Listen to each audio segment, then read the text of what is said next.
तो हाँ जी, मैं प्यारे दोस्तों, आप सभी का फिर से एक नई वीडियो में स्वागत करता हूँ। और आज की जो वीडियो आपके लिए बहुत इंपॉर्टेंट है, और जितने भी बोर्ड परीक्षा 2024 में पेपर देंगे उनके लिए और भी इम्पोर्टेंट है, ठीक है। और आज की इस वीडियो में हम लोग क्रिया प्रकाशिकी एवं प्रकाशिक यंत्र के वो इम्पोर्टेंट न्यूमेरिकल करने वाले हैं जो बोर्ड परीक्षा में कई बार आ चुके हैं, ठीक है।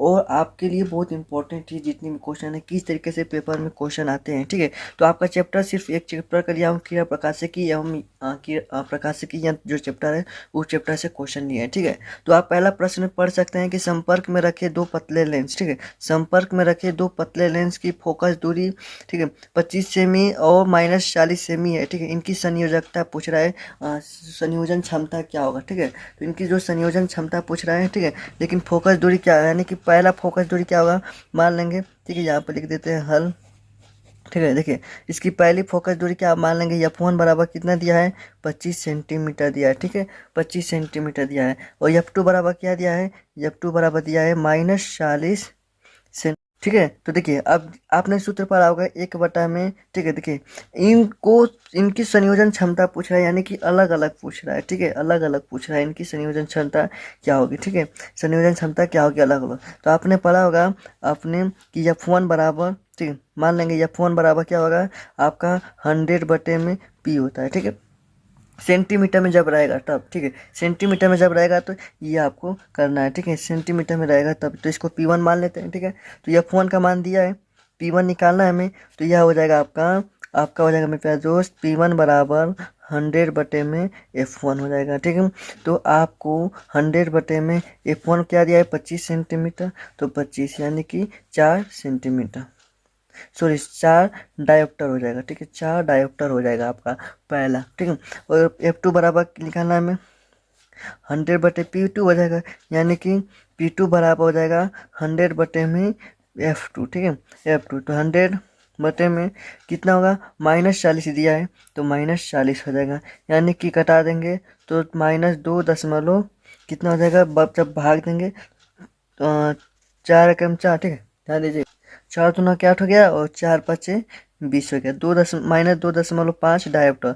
फिर इनकी संयोजन क्षमता यानी कि आपका P1 प्लस P2, ठीक है। P1 प्लस P2, P बराबर पूछ रहा है P1 प्लस P2, यानी कि आपको P बराबर यहाँ पर लिख सकते हैं, P1 का मान क्या निकाले हैं 4 निकाले हैं, और -2.5, तो यहाँ पर -2.5 हो जाएगा, यानी कि जब घटाएंगे तो आपका 1.5 डायोप्टर हो जाएगा आपका एंड से, 1.5 डायोप्टर, ठीक है। तो ये आपका पहला हो गया, ठीक है मेरे पास दोस्त। और ये जो क्वेश्चन आपके 2024-14 में पूछा गया है, ठीक है। और ये जो क्वेश्चन है आपका 2 नंबर में पूछा गया है प्रश्न, ठीक है। 2 नंबर में पूछा गया है प्रश्न, ठीक है मेरे प्यारे दोस्त। चलिए अब आगे क्वेश्चन देख लेते हैं, अगला क्वेश्चन क्या है, वो भी बहुत, जितने भी क्वेश्चन है बहुत बहुत इंपॉर्टेंट क्वेश्चन है, ठीक है। दूसरा क्वेश्चन क्या कह रहा है कि दो लेंस जिनकी क्षमताएं, ठीक है, दो लेंस है जिनकी क्षमताएं 5 डायोप्टर और -3 डायोप्टर है, ठीक है। संपर्क में रखे संयुक्त लेंस की फोकस दूरी देख सकते हैं 15, 13, 12, 7, 23 में भी पूछा गया ये प्रश्न है, ठीक है। तो क्या दिया है, जिनकी क्षमता, सेम वही क्वेश्चन पूछा है, अंक भी नहीं बदला कि यहाँ पर आपका 6 हो जाएगा, यहाँ पर 4 हो जाएगा, नहीं, सिर्फ एकदम सेम 5 डायोप्टर -3 डायोप्टर दिया, ठीक है। तो देखिए इसको, ठीक है, मतलब कि जिनकी दो लेंस की जो क्षमता है, यानी कि दो क्षमताएं दी हैं, तो P1 बराबर मान लेते हैं 5 डायोप्टर, ठीक है। और P2 बराबर क्या मान लेते हैं -3 डायोप्टर, ठीक है। संपर्क में रखे संयुक्त लेंस की फोकस दूरी, तो हम जानते हैं सूत्र बराबर P बराबर P1 प्लस P2, ठीक है। तो P बराबर P1 का मान क्या दे 5, और यहाँ पर माइनस हो जाएगा 3D, ठीक है, 3, तो क्या बचेगा 2 बचेगा, 2 डायोप्टर। लेकिन क्या पूछ रहा है, फोकस दूरी पूछ रहा है, तो हम फोकस दूरी का जानते हैं P बराबर 100 बटे में F जानते हैं, ठीक है। P बराबर 100 बटे में F, यानी कि कह सकते हैं कि आपका 100 बटे में P हो जाएगा, हो जाएगा। तो 100 बटे में P का मान क्या निकालें 2, यानी कि आपका 50 सेंटीमीटर हो जाएगा, ठीक है। 50 सेंटीमीटर हो जाएगा, ठीक है। तो ये आपका देख सकते हैं कितनी बार पूछा गया है प्रश्न है भाई, मोस्ट इम्पोर्टेंट है, ठीक है। मोस्ट इम्पोर्टेंट ही है, और ये जो 1 नंबर का पूछा गया है, ठीक है। चलिए अगला क्वेश्चन देखते हैं, अगला क्वेश्चन भी बहुत शानदार है, मज़ेदार है। संपर्क में रखे दो पतले लेंस की संयोजन, ठीक है, ध्यान दीजिएगा, संपर्क में रखे दो पतले लेंस, लेंस है, दो लेंस है, ठीक है।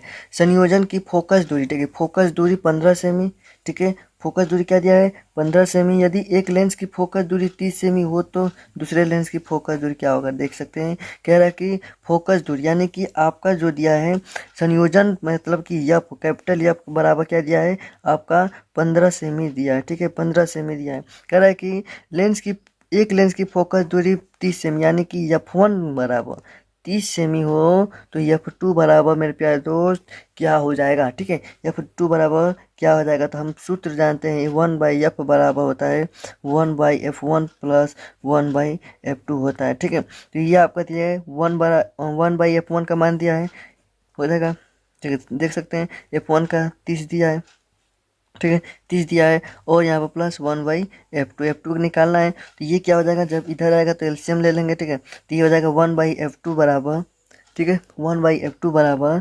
1/15 माइनस 1/30 हो जाएगा, ठीक है। तो इधर इधर एलसीएम लेंगे जब, तो क्या हो जाएगा आपका एलसीएम 30 होगा, 15 दूना के 30 और 30 सेकंड 30, ठीक है। तो क्या हो जाएगा 1/30 यानी कि F2 का मान कितना गया 30 हो जाएगा, 30 सेंटीमीटर F2 का मान हो जाएगा, ठीक है। F2 का मान भी 30 सेंटीमीटर हो जाएगा। ये भी आपका 1 नंबर में पूछा गया था, ठीक है, 1 नंबर में ये क्वेश्चन पूछा गया था आपका बहुविकल्पी प्रश्न में, ठीक है।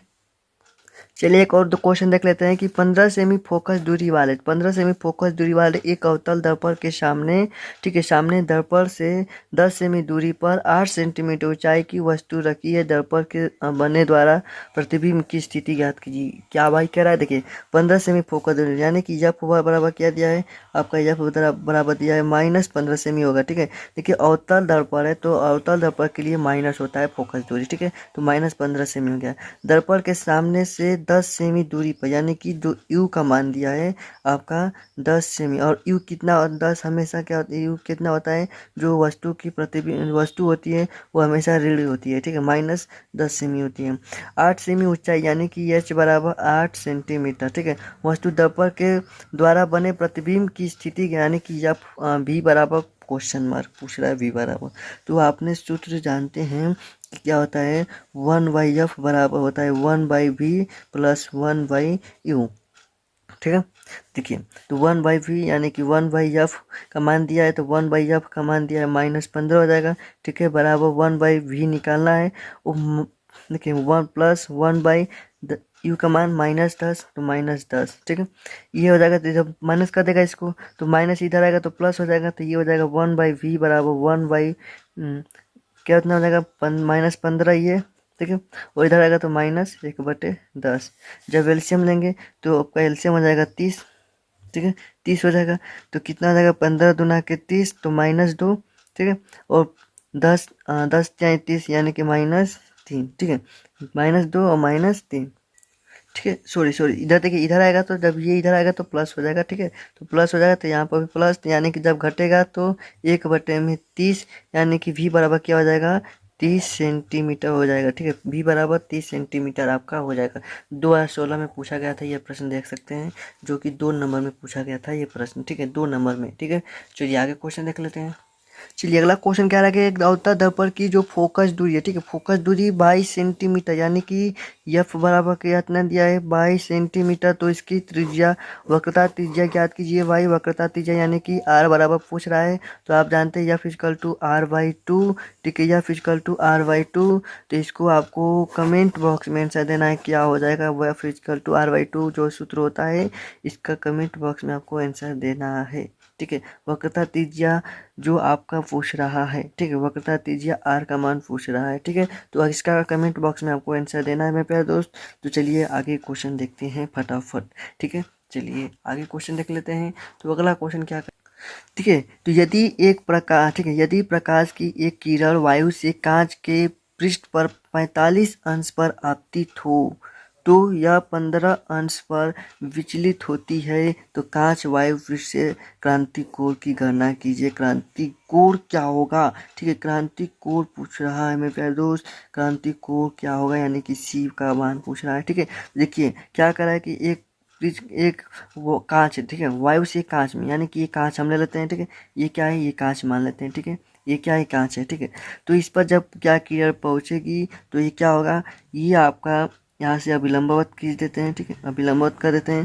तो ये क्या होगा, अपने मार्ग से विलंब की ओर झुक जाता है। तो अभिलंब की ओर झुक गया, ठीक है, अभिलंब की, लेकिन इसको जाना था सीधे, लेकिन अभिलंब की ओर झुक गया। तो ये जो दे रहा है, जो 15 अंश क्या होगा, झुक रहा है, यानी कि इसका मान दिया है और इसका मान दिया है, 45 अंश दिया है, और पूछ रहा है इसका मान पूछ रहा है, ठीक है। इसका मान भाई पूछ रहा है क्या होगा, ठीक है। तो इसका मान पहले हो जाएगा 30, ठीक है, कितना हो जाएगा, देखिए 45 ये है, तो ये कोण और ये कोण बराबर होना चाहिए, ठीक है, ये कोण और ये कोण बराबर होना चाहिए। देखिए ध्यान से, देखिए आई बराबर क्या दिया है, 45 अंश दिया है, ठीक है। डेल्टा बराबर क्या दिया है, 15 अंश दिया है। तो हम जानते हैं आर बराबर आई माइनस डेल्टा होता है, ठीक है। तो आर बराबर क्या हो जाएगा, तो आई का मान 45 और माइनस 15, यानी कि आपका आर का मान 30 सेंटीमीटर, सॉरी 30 अंश होगा, ठीक है, 30 अंश हो गया।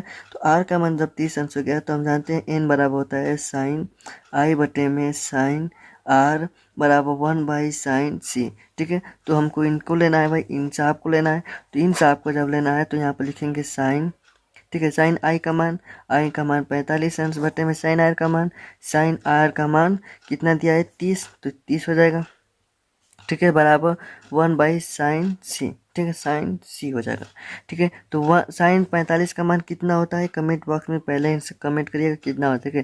तो साइन 45 का मान होता है 1 बटे में √2, साइन 30 का मान 1/2 और बराबर 1/साइन सी हो जाएगा, ठीक है, 1/साइन सी हो जाएगा, देख सकते हैं, ठीक है। इसको जब ऊपर भेजेंगे तो आपका हो जाएगा 1/साइन सी बराबर, ठीक है, 1/में देख सकते हैं, 1/में साइन सी बराबर हो जाएगा मेरे प्यारे दोस्त। जब ये ऊपर जाके कटेगा तो ये हो जाएगा 2/में √2। जब इसको क्या करेंगे, इसका अंडर रूट का जब कटाएंगे इसको, तो ये बचेगा आपका 1/में साइन सी बराबर कितना हो जाएगा, √, ठीक है, √2 हो जाएगा ऊपर, ठीक है, √2 हो जाएगा, ठीक है। तो अगर हम इसको तिर्यक गुणा करेंगे तो यहाँ पर साइन सी बराबर हो जाएगा आपका 1/में √2 हो जाएगा। और यहाँ पर देख सकते हैं 1/में जब √2 हो जाएगा मेरे प्यारे दोस्त, तो क्या होगा, किसका मान होता है, तो ये होता है आपका साइन सी बराबर साइन 45 अंश, ठीक है, साइन सी बराबर साइन 45 अंश, यानी कि सी बराबर कितना हो जाएगा आपका 45 अंश हो जाएगा, ठीक है। सी बराबर कितना हो जाएगा 45 अंश, यही आपका आंसर है। देख सकते हैं किस तरीके से किया जा रहा है, ठीक है। तो ये आपका भाई 3 नंबर में पूछा गया था, 3 नंबर में पूछा गया था ये प्रश्न। कितना आसान है, 3 नंबर में पूछा गया था, ठीक है। चलिए अगला क्वेश्चन देखते हैं, बहुत इंपॉर्टेंट है ये भी, सभी क्वेश्चन है, ठीक है। तो देखिए कह रहा है कि किसी प्रिज्म के लिए 3 नंबर में पूछा गया प्रश्न है, 2023 में पूछा गया प्रश्न है, ठीक है, 2023 में भी पूछा गया प्रश्न है, ठीक है। किसी प्रिज्म के लिए अल्पतम विचलन कोण 30 अंश, कह रहा है कि अल्पतम विचलन कोण 30 अंश, यानी कि जो दिया है मेरे प्यारे दोस्त, डेल्टा एम बराबर 30 अंश दिया है, ठीक है। प्रिज्म कोण 60 अंश, यानी कि ए बराबर जो दिया है 60 अंश दिया है, तो पदार्थ का अपवर्तनांक ज्ञात कीजिए, यानी कि आपका एन बराबर पूछ रहा है पदार्थ का अपवर्तनांक जो क्या होगा, ठीक है, क्या होगा। तो हम जानते हैं मेरे प्यारे दोस्त कि एन बराबर साइन कोष्ट में ए प्लस डेल्टा एम बटे में 2/में साइन a/2 होता है। ये तो भाई इस सूत्र को तो सभी लोग जानते हैं, इस सूत्र को तो जानते हैं। तो देखिए, तो यहाँ पर रख देते हैं, तो साइन हो जाएगा, ठीक है। ए का मान कितना दिया है, कहेंगे कि 60 अंश, ठीक है, और डेल्टा एम का मान कितना दिया है 30 अंश, बटे में 2 हो जाएगा, बटे में इसके बटे में साइन 60/2 हो जाएगा, यानी कि 60 30 90/2, यानी कि साइन 45 हो जाएगा, ठीक है, साइन 45 हो जाएगा, 60 30 90, 2 का भाग देंगे साइन 45 अंश, और इसका हो जाएगा साइन 30 अंश हो जाएगा, ठीक है। तो इसका हो जाएगा साइन 30 अंश जब हो जाएगा, तो ये हो जाएगा आपका मेरे प्यारे दोस्त साइन साइन इसका, ठीक है, डायरेक्ट रख देते हैं। एन बराबर क्या हो जाएगा, इसका मान कितना होता है, तो इसका मान कितना होता है बताइए कमेंट बॉक्स में। तो इसका मान होता है 1/में √2 बटे में 1/2।